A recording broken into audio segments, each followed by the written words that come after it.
Hi అండి, welcome to my channel Subhadra's kitchen and vlogs. ఈరోజు Ugadi special నేతి బొబ్బట్లు చూపిస్తున్నాను. రోజంతా కూడా సాఫ్ట్గా చాలా మెత్తగా ఉంటాయండి. మీకు కూడా ఇలాగా బొబ్బట్లు సాఫ్ట్గా రావాలంటే ఒక్కసారి ఈ వీడియో స్కిప్ చేయకుండా చూడండి.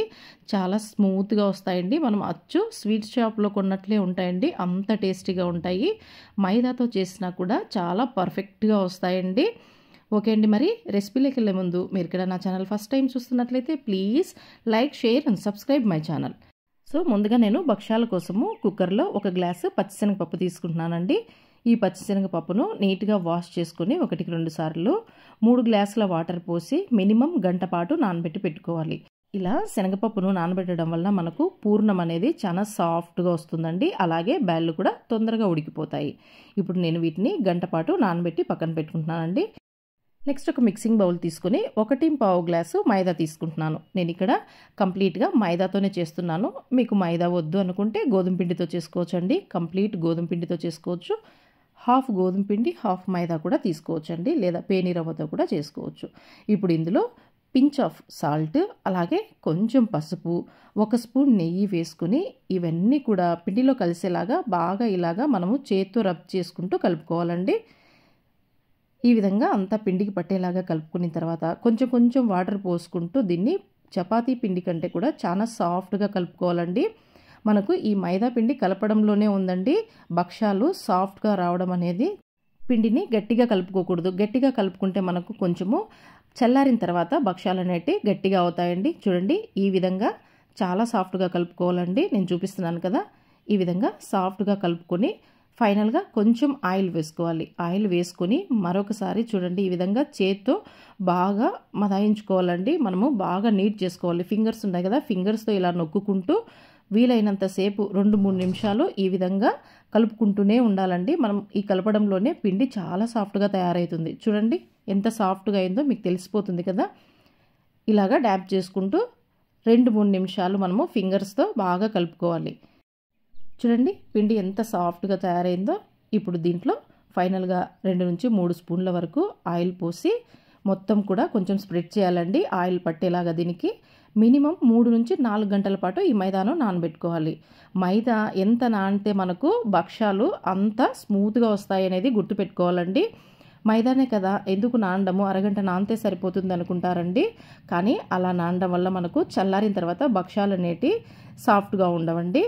సో నేను నెక్స్ట్ నానబెట్టుకున్నటువంటి శనగపప్పును స్టవ్ మీద పెట్టి విడిగా ఉడికించుకుంటున్నానండి. నేను విజిల్స్ పెట్టట్లేదు. మీరు కావాల్స్తే కుక్కర్లో 3 విజిల్స్ పెట్టుకోవచ్చు. నేను ఇక్కడ విడిగానే ఉడికించుకుంటున్నాను. నేను ఆల్రెడీ గంట పాటు నానబెట్టి పెట్టుకున్నాను కాబట్టి తొందరగానే ఉడికిపోతాయండి ఇలాగా విడిగా ఉడికించడం వల్ల. ఇలా విడిగా ఉడికించేటప్పుడు పైన ఇలాగా నురగలాగా వస్తుందండి. ఈ నురగంతా తీసేసుకోవాలి మనము.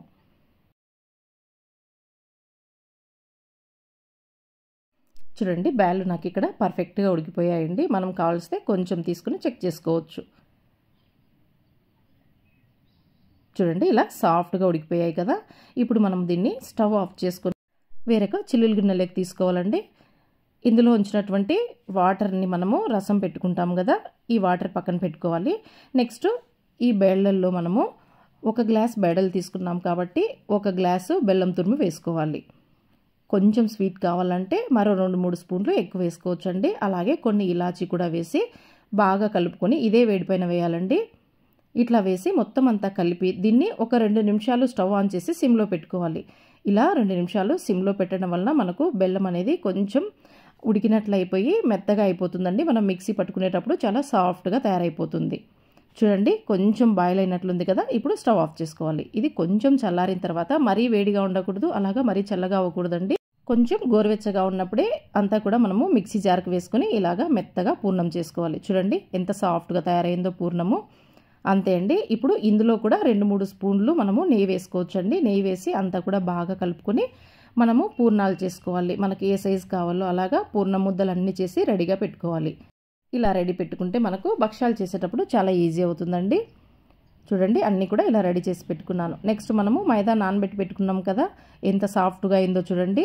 ఇప్పుడు మరొకసారి ఇదంతా కూడా బాగా కలుపుకోవాలి. మరొక నిమిషం పాటు చూడండి ఇట్లా ఫింగర్స్తో అనుకుంటూ కూడా బాగా కలుపుకోవాలి. పిండి చాలా సాఫ్ట్గా అవుతుందండి. ఈ పిండిని ఇప్పుడు చూడండి నేను చూపిస్తున్నాను కదా, ఈ విధంగా 2 వేళ్ల మధ్య నుంచి తీసుకుంటే మనకు కరెక్ట్గా వస్తుందండి పిండి సైజు. నెక్స్ట్ మనము ఒక బటర్ పేపర్ కానీ లేదా ఏదైనా ప్లాస్టిక్ షీట్ కానీ ఆయిల్ షీట్ కానీ తీసుకొని దానికి ఆయిల్ కానీ నెయ్యి కానీ రాసుకొని పిండిని ఈ విధంగా స్ప్రెడ్ చేసుకోవాలండి. మైదాను ఈ విధంగా స్ప్రెడ్ చేసుకున్న తర్వాత మనం చేసి పెట్టుకున్నటువంటి పూర్ణం ముద్ద పెట్టి ఈ విధంగా క్లోజ్ చేసుకోవాలి. నేను చూపిస్తున్నాను కదండి, ఇలాగా క్లోజ్ చేసుకోవాలి. ఇలాగా అంతా క్లోజ్ చేసి పైన ఎక్స్ట్రా ఉన్నది ఇలాగా ట్విస్ట్ చేసినలాగా అనాలండి. ఇలాగా ట్విస్ట్ చేయడం వలన మనకి పూర్ణం బయటికి రాకుండా ఉంటుంది. అంతా కూడా మరొకసారి నేను చూపిస్తున్నాను కదా, ఇలాగా రౌండ్గా చేసుకొని చపాతీలాగా ప్రెస్ చేసుకోవాలండి. ఇలాగా ఫింగర్స్తోనే ప్రెస్ చేసుకోవచ్చు. మనము కొంచెం కొంచెం ఆయిల్ కానీ నెయ్యి కానీ అంటుకుంటే మనకు చేతికి అంటుకోదండి. ఇలా కష్టం అనుకుంటే బటర్ పేపర్ కానీ మరొక ప్లాస్టిక్ షీట్ కానీ కింద ఆయిల్ కానీ గీ కానీ రాసి భక్ష్యం పైన వేసి మనకి ఏ సైజు కావాలో ఆ సైజు స్ప్రెడ్ చేసుకోవాలండి. చూడండి నీట్గా స్ప్రెడ్ అవుతుంది కదా. ఫస్ట్ టైం చేసేవాళ్ళు కూడా చాలా ఈజీగా చేసుకోవచ్చండి ఈ విధంగా. మరి పల్చగా స్ప్రెడ్ చేసుకోవద్దండి. మీడియం సైజుగా ఉంటేనే మనకు లోపల పూర్ణం అనేది కనిపించు తినేటప్పుడు చాలా బాగుంటుంది. నేను ఇక్కడ మీడియం సైజ్ చేస్తున్నానండి. ఇలాగా అంతా కూడా స్ప్రెడ్ చేసుకున్న తర్వాత పైన ఉన్నటువంటి పేపర్ తీసి చేతిలోకి ఇలా తీసుకోవాలండి. నీట్గా వస్తుందండి. మనం గీ కానీ ఆయిల్ కానీ రాసింటాం కదా, చూడండి చేతిలోకి ఇలాగా నీట్గా వస్తుంది. నెక్స్ట్ స్టవ్ మీద పాన్ పెట్టుకొని మీడియం ఫ్లేమ్లో పెట్టుకోవాలి. మరి వేడిగా ఉండకూడదు పాన్ అండి. మనం తీసుకున్నటువంటి భక్ష్యం వేసి పైన నెయ్యి వేసుకోవాలి. నెయ్యి వేసి మీడియం ఫ్లేమ్లో పెట్టుకొని రెండు సైడ్లు కూడా మంచి కలర్ వచ్చేంత వరకు కాల్చుకోవాలండి. దీన్ని ఓలిగా కాలకముందే మనము తిప్పకూడదండి.